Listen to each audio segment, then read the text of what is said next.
ค่ะแพรค่ะวันนี้แพรจะพาเพื่อนๆเข้าครัวและทำอาหารเช้าแนวเอเชียไปกับแพรวันนี้เราจะทำขนมจีบไปค่ะ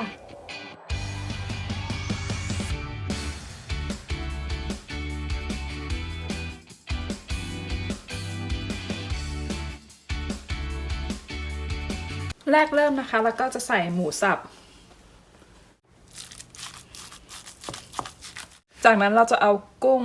มาหั่นเป็นชิ้นหยาบๆเล็กๆค่ะจากนั้นแพรก็จะใส่ไข่ไก่ลงไป2 ฟองค่ะแล้วแพรก็จะใช้ซีอิ๊วขาวนะคะใส่ซีอิ๊วขาวลงไป2 ช้อนโต๊ะค่ะหลังจากนั้นน้ำมันงาใส่ลงไป1 ช้อนโต๊ะน้ำตาลแพรใส่น้ำตาลลงไป2 ช้อนชาค่ะพริกไทยหยอดลงไปหน่อยนึงค่ะแป้งข้าวโพดใส่ลงไป2 ช้อนโต๊ะนะคะจากนั้นเราก็จะ mix ทุกอย่างให้เข้ากันค่ะ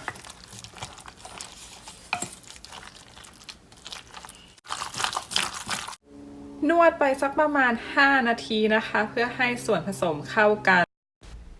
หลังจากนั้นพักส่วนผสมเอาไว้ในตู้เย็นประมาณ 1-2 ชั่วโมงค่ะ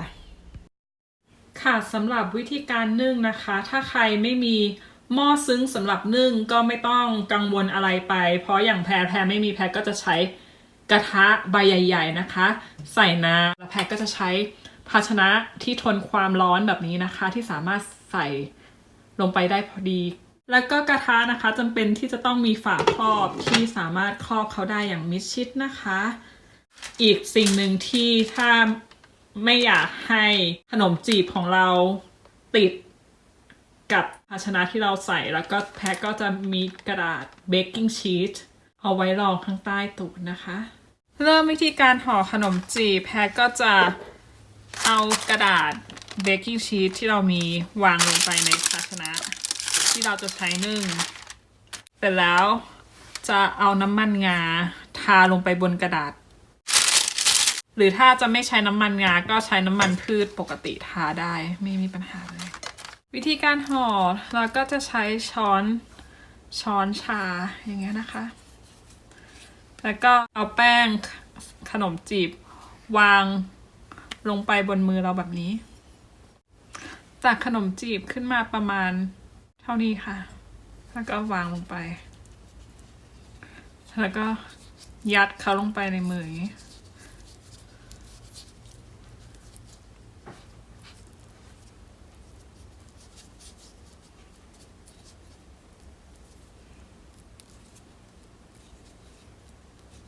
ให้เนื้อหมู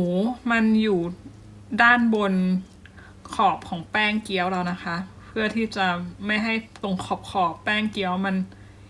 แข็งเวลาเรานึ่งก็เหมือนให้หมูมันช่วยทำให้มันชุ่มๆไว้ข้างบนอย่างนี้ค่ะ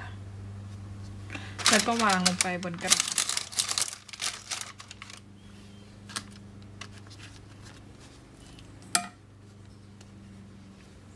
ดูใหม่อีกรอบนะคะ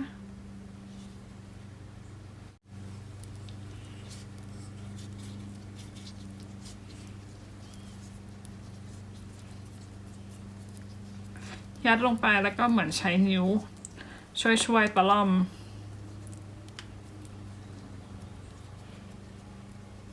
ให้มันกลมๆ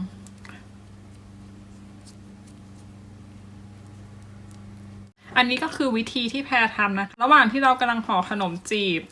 ก็สามารถเปิดเตาไฟตั้งน้ำรอได้เลยนะคะ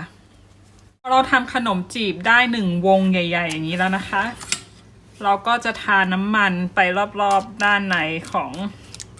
ขนมจีบเพื่อที่เวลาเราวางแถวถัดไปขนมจีบมันจะได้ไม่ติดกัน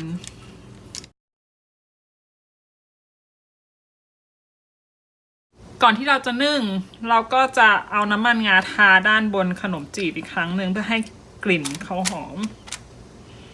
และที่หน้าเขาจะไม่แห้งเกินไปเลยค่ะเมื่อ กระทะที่เราตั้งน้ำที่จะนึ่งเดือดแล้ว เราก็จะเอาถาดขนมจีบที่เรามีวางลงไปกันค่ะ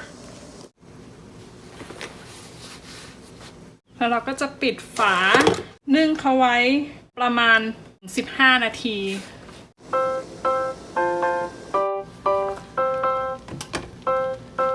เสร็จแล้วค่ะขนมจีบกุ้งร้อนๆค่ะทำเองง่ายๆที่บ้าน